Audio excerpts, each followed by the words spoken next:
So coming up tonight, I'm joined in the studio by Spartan Warrior. Going to be talking to them about their new album, which was released on Friday gone. Neil and Tim are here. Talking to them in a second. You're listening to The Rock Show. Right, so I'm here with Tim and Neil from Spartan Warrior. Just start off by introducing yourselves, just so the listeners know who we're talking to. I'm Tim Morton on bass. Yeah, Neil Wilkinson, guitars. So just start off, a question I'd like to ask everybody. How did you get into music? What do you make you become a musician? And who were your influences when you first started out? Start with Neil. I mean, for me, it was getting into music at a very early age. It was just always something I was drawn to, really. I mean, you're talking even round about like sort of 4 or 5 years old. I was getting different instruments for Christmas and birthday presents and things like that. And I would say initially it was glam rock that I got into, the likes of Sweet and Slade and people like that, and I think that laid the foundation for what was to come, really. And then, of course, Dave, my older brother, he was getting into the heavier bands like Sabbath and Zeppelin. Yeah. Of course, the next step for me was to be listening to the same, and that's how I got into it. Cool. Tim? Yeah, I mean, I was a little bit younger than Neil. We grew up with Queen, the Sweet, T-Rex in the house, and I really liked that stuff. And then I was a teenager in the 80s, so I was into Duran Duran and the Power Station. And there's a lot of worse bands than Duran Duran. Absolutely, I agree I've got to say it. wholeheartedly. Yeah. Still love them to bits. And then I got back into metal as I got older, and doing the bass thing and doing the band thing, and just the subjects varied from cover bands, and always kept going back to heavy metal though. Always, you know. And then when Metallica came out, I was converted, really. Yeah, cool. Just talking about Duran Duran, you look at pop music now, and there's nothing like what was in the 80s. I know Boy George might have been everybody's cup of tea, but you got Boy George, you had Toyah, you had people like that who were different, they were innovative, and now all the pop music, it's all manufactured, it all sounds the same, and it's clogging up the charts, isn't it? There was almost a feeling that there was space for it back then, I think. It was new. Yeah. It was original. I think there's bands probably recently have played on the 80s sound a little bit, but it's a rehash. Yeah.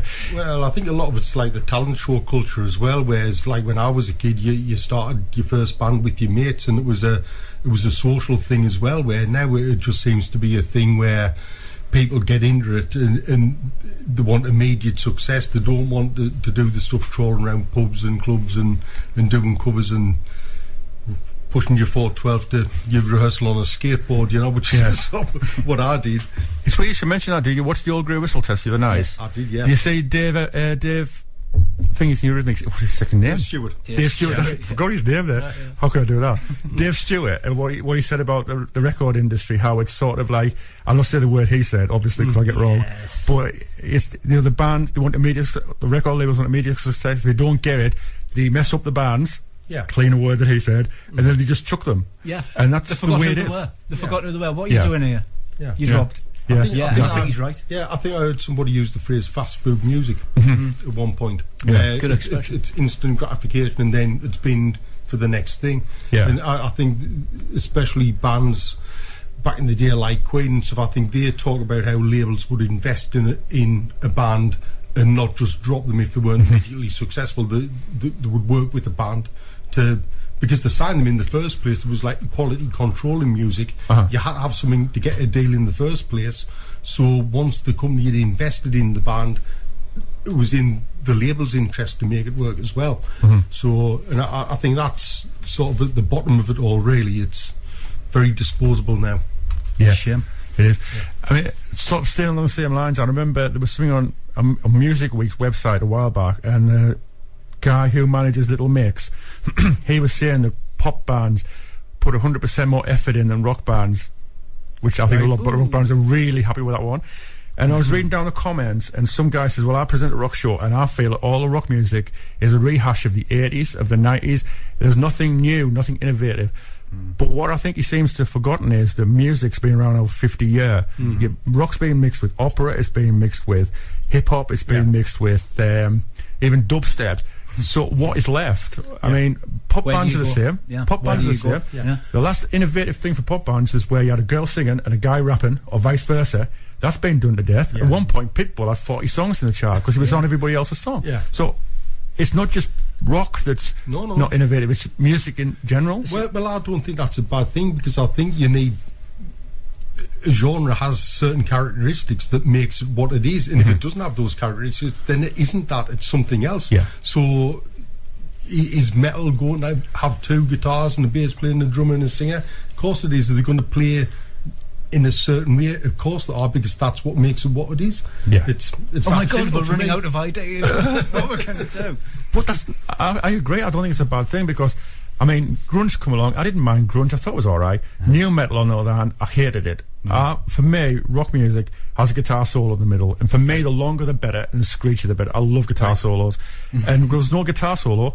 I switched off from rock music for a long time. Yeah. When I started doing this show, I found out how many brilliant bands I'd missed because nobody ever played them. Yes. Rob Halford, when he left Priest, he joined Fight.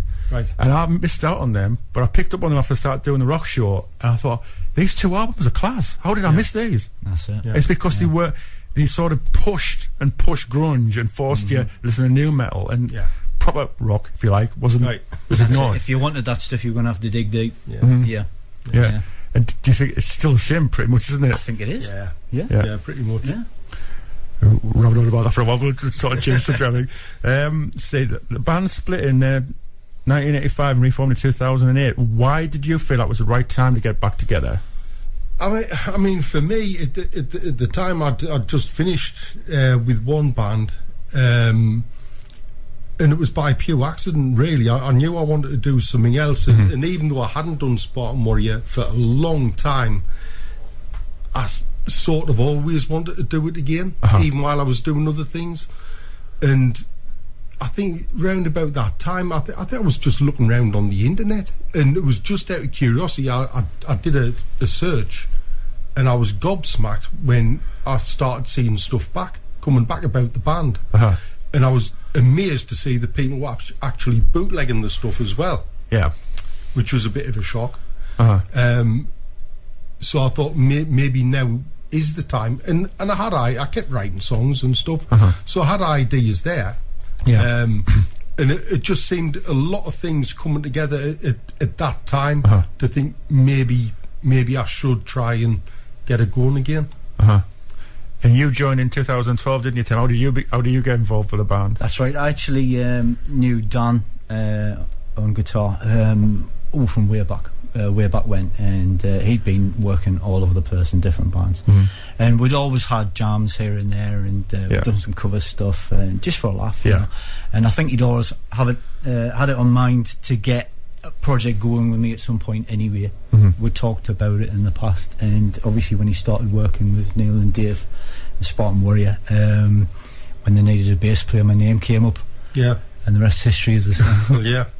Never been the same since. No. It's not a good thing or a bad thing. You decide.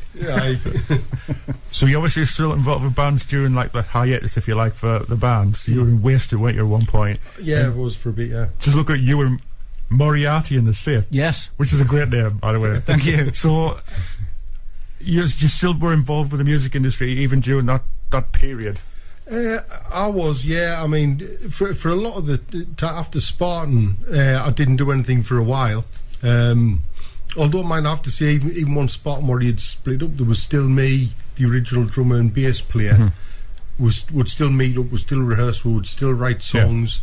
I think the original line actually got together in about '86, and we recorded 4 songs in a little studio just for fun. Yeah.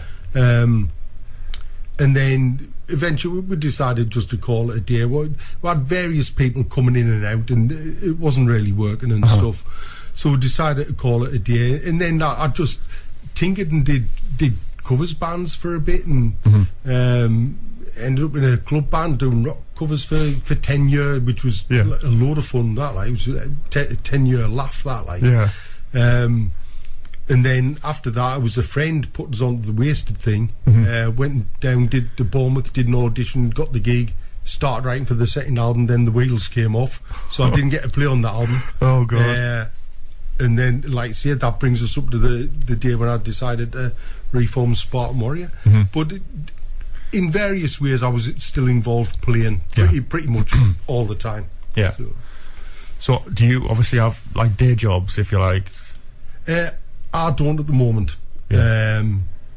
Although I am technically employed, but there's not much work coming my way at the moment. Yeah. But is it awful having a day job? You can't do what you really want to do. Well, I know all about it. I'd much rather do music full time. Like, yeah. You signed to Pure Steel for the album. What was it about them that made you think they were the label for you? Well, to be honest, I mean, the first contacted us, it must be years ago, wasn't it? It was a good while back when I first joined. So you were talking to them. And it was just when we recorded the album and finished it, and we started sending it off to labels, because Pure Steel, like I say, Pure Steel had been involved for a long time in the background, and we sort of kept in touch. But we wanted to see what else was out there, so we put the album out there. So, and there was a bit of interest came back on it. But they just seemed to be really on board with what we're doing and what we're about, and they were very like forthcoming with wanting to help us with the artwork and mastering it and things like that. And they just seemed as though they were really into what we were doing. I would say that was the main thing. It just seemed to be genuinely into what we were trying to do, and when I got the sort of the bump that goes with the album, they were talking about the resurgence of new wave of British heavy metal in the press release. What is it about that genre or era of music? Because I kept saying it was a genre, but I read somewhere and it's actually the era, not a genre. So what is it about that era that sort of like sort of connects with people, if you like? Well, I mean, for a lot of the older lads, I think it goes back to a time when they were younger and they were getting into things for the first time. I mean, I formed my first band. The funny enough, Dave was also in sort of round about that time, sort of as the new wave of British heavy metal was just kicking off, really. So I think there's a nostalgia thing. What I'm pleased to see is a lot of younger metal fans seem to be into it as well, which came as a big surprise. Especially when we started playing live, we noticed a lot of younger people who seem to be into it. But I think it's just one of those things. I think people see it as a genuine form of music. People are doing it for the right reasons, and it's something that comes natural. I know when people ask us how we write songs, well, there's not really any great deal of thought. There's no planning or anything goes in it. It's something that seems to come naturally because that's what we got into when we were kids, and that's just what we did. That question's out the window later on. Oh well. But you're right about the younger generation, because I saw Saxon at Bloodstock about 3 years ago now, and there was a kid in front of me, in fact a few kids, about 13, 14, singing along, knew all the words of the songs.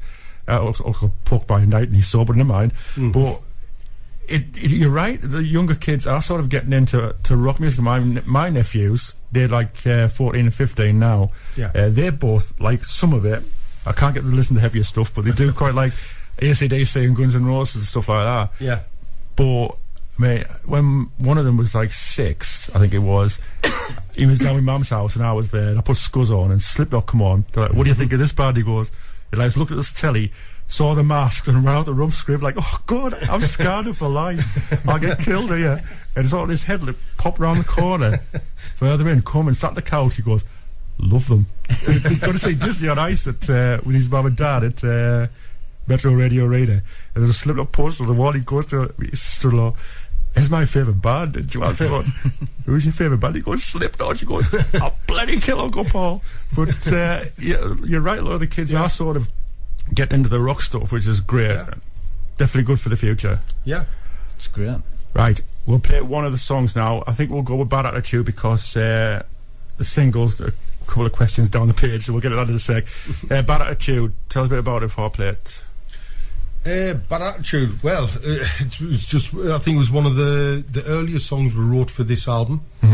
I think maybe pre-Tim days. Yes, wasn't it that one? Yes, it was demoed by the time I came into the band. I just put B notes into it. Aye. And at the time, I think I'd just bought a new pedal that did this delay thing, and that's how I got sort of the rhythm for it. I was just messing about with the riff, and that came up, and as we usually do, we just jammed it, and it ended up as the song it is. So brilliant. Okay, this is Spartan Warrior and Bad Attitude.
Okay, that was Spartan Warrior and Bad Attitude. That's off the new album Held Up Here, which came out on Friday. How's the reviews for the album been? Have you bothered to read any? Because sometimes it's maybe not the best idea. Well, I usually don't, but this time I have. And I have to say, I've been blown away by most of the reviews. It's all been really positive. Good. Which I'm over the moon about. Almost slightly worrying. Slightly worrying. Slightly worrying. Too positive. Is it too positive? Yeah. I mean, it's always a worry when you do an album and you're putting it out, because you are putting it out there and it is going to be criticised. And at the end of the day, everybody likes to hear nice stuff being said about whatever it is you've done. So it's great. But it has all been really good so far. Some cracking reviews. I can't believe it, to be honest. Yeah. Really cool. Isn't it? We were just sort of talking about that earlier on before we started on air about sort of social media, because that sort of moves on to my next question. Sort of like, you released the album in 1993, the first album, Steels and Chains. How has the music industry changed? Because obviously you're not throwing as much money after bands, but also at the same time we've now got social media. And something, again, going back to the old grey whistle test Bob Harris said, it's hard to believe that in 1988, when the whistle test finished, the internet wasn't around. Now I got home, went onto Twitter and read some of the people said, okay, so we sat now for an hour and a half, there's been no women on, blah blah blah blah blah, and it's like, and that's not what no women on, it's just the fact that people couldn't be okay with the fact that finally there was some proper music on the telly rather than pop stuff and like karaoke competitions and stuff. And it's like he's spot on, the internet wasn't around. But I also, we were just saying off air that sometimes social media isn't the best vehicle to read if you've just released an album, because there's always somebody going to whinge about it. And not positive either. I mean, I think the way we sort of view that is, at the end of the day, everybody's saying like title or opinion, and really that's all it is. It's their opinion. And if they have a negative opinion of it, then that's fine. If they have a positive opinion, that's also fine. We can take it or leave it either way. But like you say, the social media things have got a knack of getting out of hand very quickly if it does get negative. But that's social media, isn't it? I mean, I'm not a big fan, if I'm honest. I mean, I've seen that off air that I really can leave it, to be fair. But see, Behind Closed Eyes was your last album. It was released 2009. Why is it taking 9 years for a new album? Well, various reasons. In fact, I could talk all night about why it's taking so long. So I'll try and keep it short. I mean, the main one is really bands these days tend to record themselves. Which is what we've done for the past 2 albums. Now, when we started Behind Closed Eyes, I wanted it to be an improvement on when we started Help Here, I wanted it to be a big improvement on the previous one.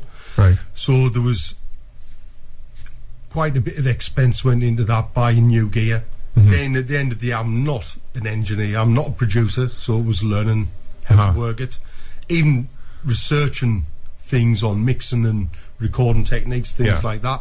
So that took a while. Then obviously at the same time, the songs on Help Appear are all new songs. So we were sort of writing them as we went, and then recording them as we went. Then there was a few technical issues where I lost some stuff, so I had to start from scratch. Computers being computers. Then there was a couple of health issues. And then, of course, you've got 5 people in the band that all have lives, and various projects and things to, and families and things to do. And sometimes life just gets in the way. With the best intentions, that's just how long it took, isn't it? And we weren't going to rush it.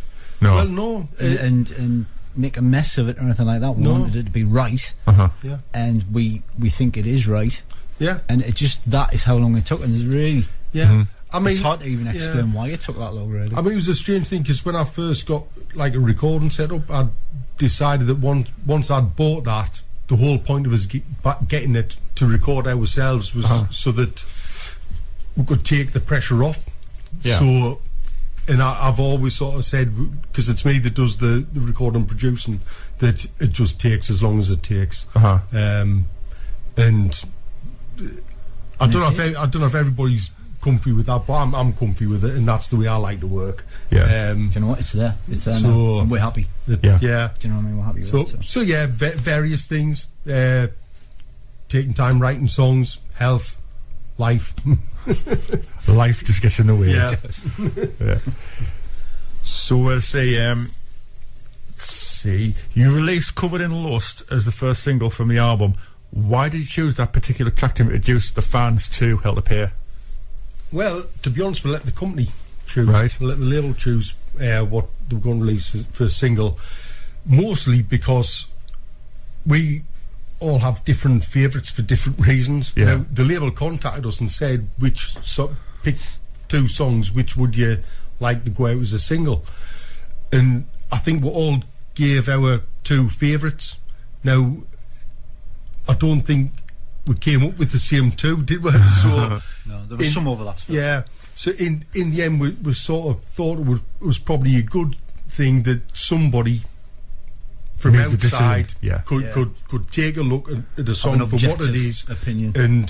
and we just thought it was best they made the decision as to what songs were picked, and it seemed to be one that gets picked a lot. Yeah. Like especially it in sounds reviews. like a single. If that makes sense. Yeah. People seem to gravitate to that one to play and and talk about. So this is our hit. Okay, so we'll play it now, I think. This is Spartan Warrior. It's the first single from the album. This is called "Covered in Lust."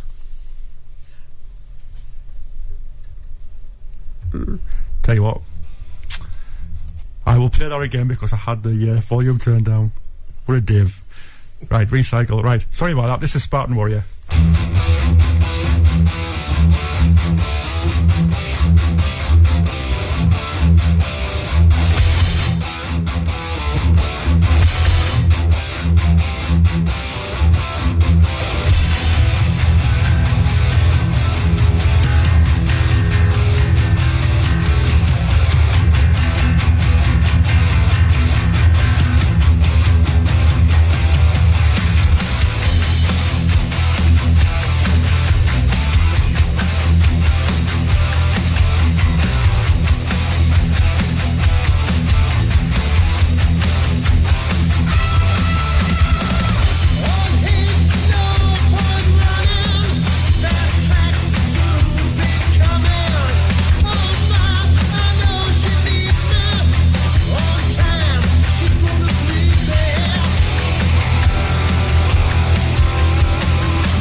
that was it. Spartan Warrior there, and a track called Covered in Lust. That's the first single lifted off the album Held Up Here, which we talked about tonight. I've got to ask about the album cover. I love the album cover when I first saw it. Who designed it? Tim West. Yeah. Just a contact we got through the label, and part of the agreement was they were going to help us with the artwork, and Timo did that amazing piece of art, and we were just absolutely knocked out when we saw it. It was amazing. I mean, even his preliminary sketches that he sent us were incredible. We were like, these are the preliminaries, and they looked amazing straight out the bag. And it was like, when he actually sent us the finished piece, we just were absolutely blown away with it. It was like, that is so good. Aye. I mean, we gave him the brief as to what we wanted, which came from a line in the track Held Up Here. So I think Dave sent him that line from the song and said, could you come up with a concept around that? And he started doing sketches, and then he would send us a few sketches every now and again, and then we'd decide which one we liked the best. Then he'd elaborate on that a bit more, and then he sent us the final thing, and we were amazed, like, we so. were gobsmacked. But even leading up to that, I mean, I had a look on his website, some of the stuff he'd done for other bands, and so I think he does stuff for Marvel as well, doesn't he? Or something, or, he did. Oh, wow. And some of his stuff is just out of this world.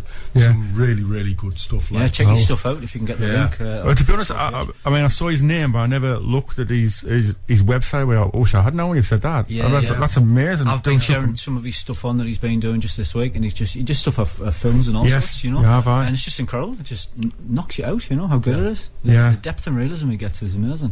Seriously talented guy. Yeah. Oh, I've never even heard of him. I mean, I do like comic books. I don't obviously read as much as I used to, but well, brilliant. Let's see. How was the recording process for this album different to albums that you've been involved with in the past, whether it's with Spartan Warrior, with other bands? Well, in terms of Spartan Warrior, it's always the same. Basically, we write the song, then the bass and drums go down as a pair. Then sometimes I'll put a pile of guitar down with the bass and drums, and if it's good enough, I'll keep it. If not, I'll redo it. But then we just put the guitars on, lead breaks over the top, and then the vocal. So it's always been pretty much the same. In fact, for Held Up Here, it was probably even simpler, because instead of doubling all the guitars up, I just went one guitar left, one guitar right, almost practically live. And the main thing for us is I like all completely live takes. If we make a mistake, well, I know a lot of people now, they'll record in sections and then just cut and paste it in, whereas I like to do full live takes. If you make a mistake, I don't even like dropping in just for that mistake. I'd rather do a whole new take, so it sounds, do it again. So it sounds do it again. Well, so it sounds like you're playing the song. Absolutely, it gives you a better feel at the end, doesn't it? So did you get bossy? No, he's nice. I'm a right pain like when he just makes you another coffee and do another take. And so do you record like as a band? So all together, or right? It doesn't always go down at the same time. I mean, generally, the way my home studio is like, say, we'll have Dave singing, not through Mike. He just stands there, and then we'll maybe, depending on who's available, because Dan is away quite a bit, but generally there'll be Charlie, Tim, me playing a guitar, Dave singing if we need him to keep us right at that point. And initially what will go down will be the drums and the bass guitar, and then the rest gets done when people are available.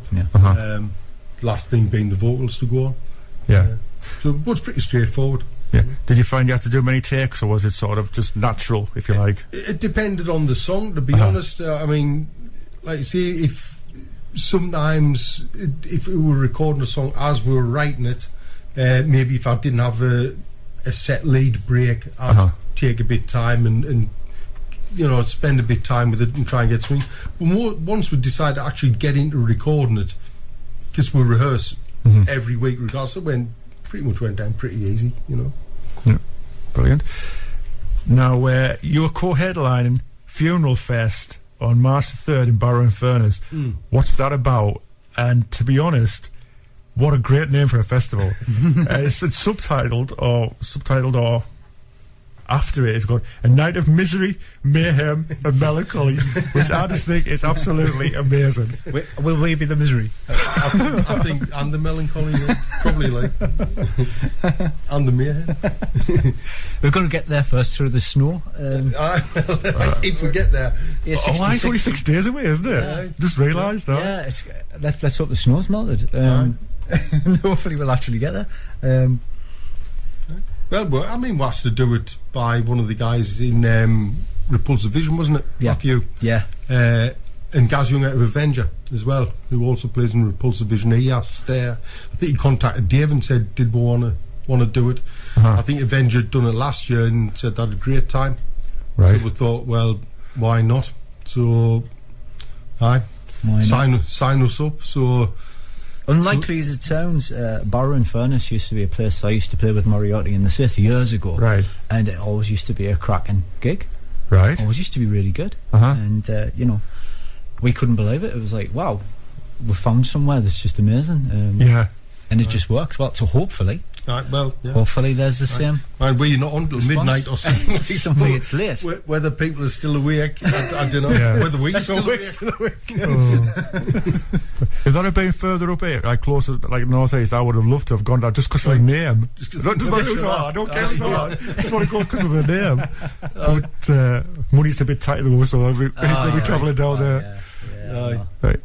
Okay, so it is just coming at 5 to 10 and news in a minute. So you okay for hanging around a little bit longer? Yeah, because it looks like it's stopped snowing, thank God. So you don't mind hanging about a little bit longer. No. So we'll have another song from the album after the news. The Rock Show with Paul Manuel on Bishop FM. So Tim and Neil still here for a couple of minutes. Got another song to play from the album. Just moving on, and we're talking about gigs and stuff. Who do you see as sort of the next big headliners? Because obviously Download's struggling a bit now. What's happening when Metallica and Iron Maiden go? Is there any bands that can move up? Well, there's a question. Oh, wow. I mean, not being horrible about the young bands. There's some great young bands about, but could they pull? Oh, there is so many good bands about. Yeah. And I've seen so many good bands come and go, and you think, God, they're great, that they're going to be really big, and then they just disappear, and there's no rhyme or reason to it. Mm-hmm. There's just nothing, and I can't get my head around that. It's weird, isn't it? It's a hard one to predict.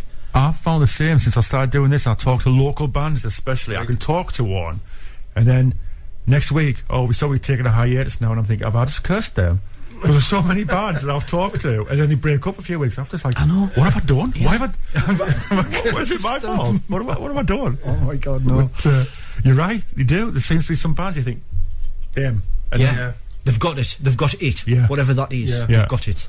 Yeah. All they have to do is keep going, and then they just disappear. And then you're like, what happened? How did that happen? And it's a travesty, It's like, what? And I mean, there's been a few gone. Hasn't There it, are. recently?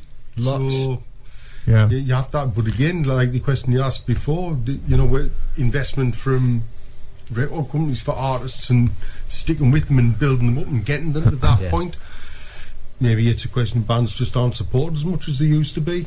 I think in a way I sort of blame my industry, if you like, because you don't really get a lot of rock and heavy metal played during the day like you used to back in the 80s. Right. No. I mean, I remember working in a certain... I can remember Winston now because he's not around. Rumbelows years ago down the street. All right. And holy smoke, my Iron Maiden was on during the day, and I was like, Iron Maiden, yes, that's just made my day so much better.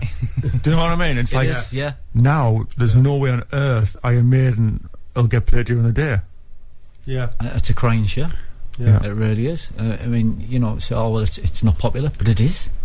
I mean, I suppose never say never, and like we were saying before, with a lot of younger people getting into it, you just never know what's going to happen and what's going to go off next. So maybe there will be someone comes along that kicks on to be able to fill stadiums. You just never know. Who knows? Who knows? You just can't predict this stuff. No. You know? So sorry, we can't answer that question.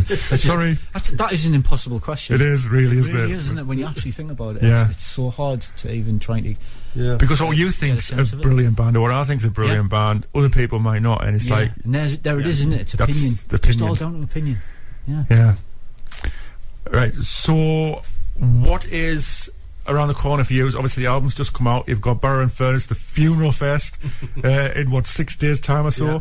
What else have you got planned and lined up for the next, for the rest of the year or whatever, you know? Well, gig wise, at the moment there's not a lot in. We're working on stuff, trying to get stuff, some bookings in. I've been trying to get to Brazil forever. It nearly happened a couple of times. Right. And I'm mad keen to get that one sorted and get out there. We're really trying to find the right people to get hold of to sort all that out, really. Hopefully with the album release, it'll get Hopefully around that'll a bit. generate a bit more We'll get some more interest. contacts come through. That'll be awesome playing Brazil, like, I think. Well, Yeah, we think. I mean, we know a couple of lads in bands that have been out there and done it. So There's such a passion over there Yeah. for the music. yeah. We want to get there. So there's, I mean, I do know a couple of people that could make it happen, but as usual, it comes down to cost, you know. And of course. Yeah, money. It's and it's Dirty just, words. It's just one of those things where we have to make sure we can raise the cash to finance it. And feeling that, I mean, we've got a few irons in the fire. I was talking to somebody tonight from Holland about a festival they're putting on. Class. So there's a few things nothing confirmed, but hopefully the next few months we'll get some stuff coming in. And then as usual, I'm working on songs again for the next album. Already. So Class. well again, the beauty of having my own studio is it's just a constant thing now where I can just write something. Well, we can all write something, rehearse it, get it recorded. So I mean, what you were saying before, how did we record the album? I mean, this time we decided to do an album, did it, some songs weren't written. I think this time it'll just be a continuous thing where I'll probably write a song, record it, mix it, then that one's done, then do the next one. So hopefully it won't be 8 years for the next one. Yeah. We'll see. Yeah, fingers crossed. Fingers crossed. So anything around here, northeast? So you played Brofest a few years ago, didn't you? Yes. Yeah, we did the first two. I think that's where I saw it. But there hasn't been one this year, has there? No, it was good. We were asked to do it at the early last year. Last year? I Yes. think we were playing Trillions. Yeah, I think And we were talking to one of the lads. it was tentatively mentioned. Yeah, and it was mentioned then, and then we didn't hear anything. And then I think it was just after we'd done Hard Rock Hell. Yeah. They announced that they weren't going to do it this year. Right. So I don't know if they're just taking a year off. Maybe it'll be back on next year. Who knows? But I would like to think I've got a real soft spot for Brofest. Yeah. Like I say, we did the first two, and even before it got going, I know a couple of the lads approached me and Dave. They came to watch us in Germany, and they were talking about it then. Then we played in Durham, and one of the lads came along. He was saying, "Do you think a metal festival in Newcastle would work?" And I said, "Well, what makes you think it wouldn't?" He said, "Well, some people think it won't." And so I've just played to a field of 2,500 people in Germany, 40 mile outside of Hamburg. If they'll go there, surely they can get on the metro to Newcastle. Yeah. You know what I mean? So, and it did seem to work out really well for them. So I hope that I do. Whether we play or not, I hope they do another one. Yeah, it So will be cool. I went to last it's year. good. No, the year before, I think it was, and I enjoyed it. I thought it was great. Some great bands on. Yeah. And they seem to manage to get a band who haven't been around for a while to sort of get together again to play it as well, which is great. Yeah. Aye. Yeah. Right. So hopefully you'll make a gig round here. If you do, let us know and I'll mention it because I haven't seen you. I don't think. Sorry. Right. But It's bound to happen. yeah, class. Probably won't be long. Aye. Yeah. Brilliant. I think something at the O2 was mentioned, wasn't it? Yes. Oh wow. So Excellent. Yeah. So watch this space. yeah, we'll Yeah. see. Brilliant. Right, so we're going to play the last track from the album now. This is In Memoriam. Tell us a bit about this before we play it. Ooh, I think it was one of the ones we wrote towards the end of the album, I think, wasn't it? Yes. Yeah. Funnily enough, I came up with the riff for this one, and then round about the same time, while I was still working this, Dan came up with the riff for Quarter Clowns that was based on that riff. So they're quite similar in some ways. So I did this one, Dan did the other one, and they both ended up working out being similar but sort of different as well. With it being near the end of recordings, where we're getting kind of a good swing with things in working together, and you can feel the gel, how things gel well together in this. And it's quite a quick number, really. But I wanted something at the time, something nice and heavy. So I think it's can't beat nice and heavy. Aye. Right, this is Spartan Warrior and In Memoriam.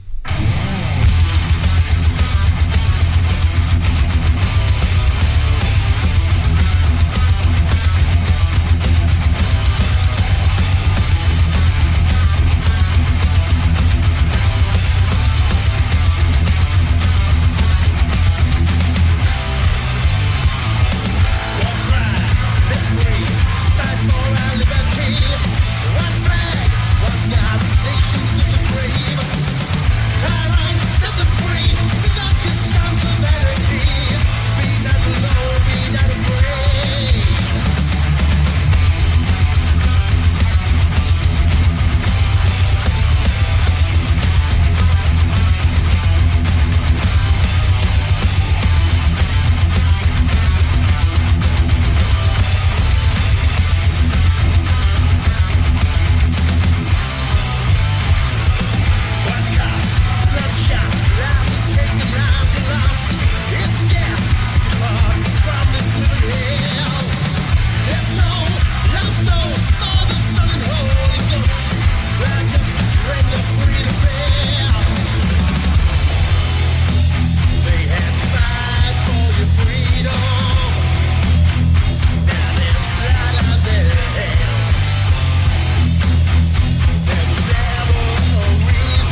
A Spartan Warrior off the new album, which is called Hell to Pay. That is a track called In Memoriam.